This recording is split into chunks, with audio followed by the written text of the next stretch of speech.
Imagine standing in the frozen heart of 9th century Scandinavia, where winter darkness swallows the land for months and temperatures plunge so deep that exposed skin freezes in minutes. Now imagine thriving there, not merely surviving, inside a structure that requires no constant fuel supply, no modern insulation, no electricity, just the ancient wisdom of people who understood that a home could be engineered to capture and hold heat like a living thing. The Vikings didn't just build houses. They built thermal organisms, breathing structures that transformed the brutal cold into their own warmth through principles so elegant that, honestly, modern architects are only now rediscovering their genius.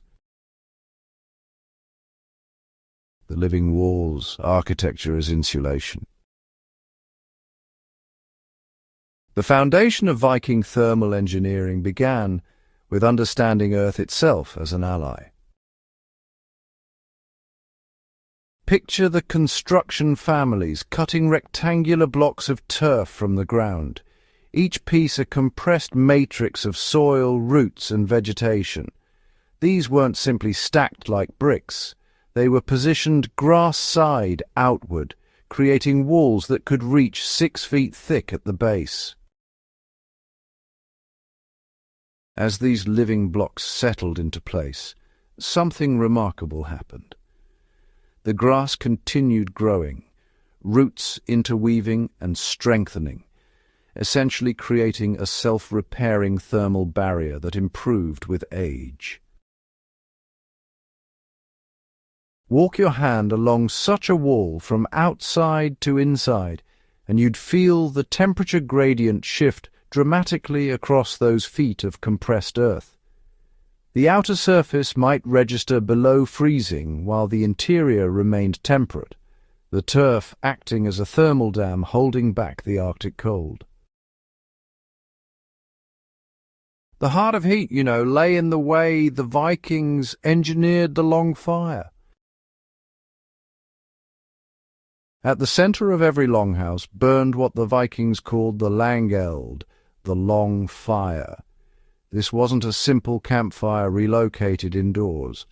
It was, in fact, an elongated hearth, sometimes stretching 30 feet down the middle of the structure, designed with the precision of a heating system. The fire's length meant that heat radiated outward in all directions simultaneously, reaching every corner of the dwelling. But the true brilliance lay in what happened next. The stones surrounding this hearth, carefully selected for their density and heat retention properties, absorbed the fire's energy throughout the day like batteries charging. As night fell and the fire burned lower, these stones released their stored warmth in a slow, steady exhale that kept the interior habitable through the darkest hours. The wooden beams overhead, blackened and hardened by years of smoke exposure, also absorbed and redistributed heat, turning the entire structure into a thermal storage device. The curved sky channeling heat downward. Above the long fire rose a ceiling that, defied the simple flat planes of conventional architecture. The Vikings understood something fundamental about hot air. It rises, yes, but it can also be redirected. By creating a barrel-vaulted ceiling that curved like an overturned ship's hull, they transformed rising heat into a circulating system. Hot air ascended to the curved peak, then followed the downward slope of the ceiling along both sides, creating convection currents that pushed warmth back toward the floor where people lived and worked. This wasn't accidental. It was deliberate climate control using nothing but shape and physics. The smoke from the fire traveled this same path and, its journey through the structure was slow enough to transfer maximum heat to the wooden beams and turf before finally escaping through carefully positioned vents that could be opened or closed depending on wind direction and outdoor temperature. The breathing floor, hidden channels of warmth. Beneath the packed earth floors of the most sophisticated longhouses lay a secret, channels carved into the subfloor that allowed air to circulate in patterns invisible to the eye but, really tangible in their effect. These passages drew cooler air from the extremities of the building toward the central hearth, where it warmed and rose, creating a continuous shunhuan that eliminated cold pockets and distributed heat with remarkable efficiency.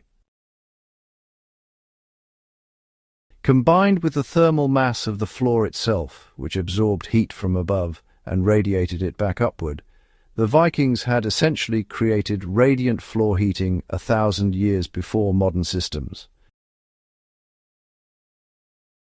Conclusion: echoes across time. Standing in the ruins of these ancient structures today, even in summer's warmth, you can still sense the ingenuity embedded in every curve and layer. The Vikings faced an environment that could kill in hours, and they responded not with brute force, but with elegant engineering that worked with nature's laws rather than against them. Their longhouses teach us that true resilience isn't about having the most resources. It's about understanding systems, recognizing patterns, and designing solutions that multiply efficiency through clever integration. In our modern world of climate control and instant comfort, these lessons feel more relevant than ever. The path to real self-reliance lies not in dependence on fragile supply chains, but in comprehending the fundamental principles of shelter, heat, and survival that allowed our ancestors to thrive in Earth's harshest places. If this journey into forgotten Fieldcraft has sparked something in you, subscribe to Fieldcraft Chronicles. Share this with everyone in your circle who values the intersection of history, survival knowledge, and practical wisdom. These stories aren't just about the past, they're blueprints for resilience that transcend time itself. Fieldcraft Chronicles.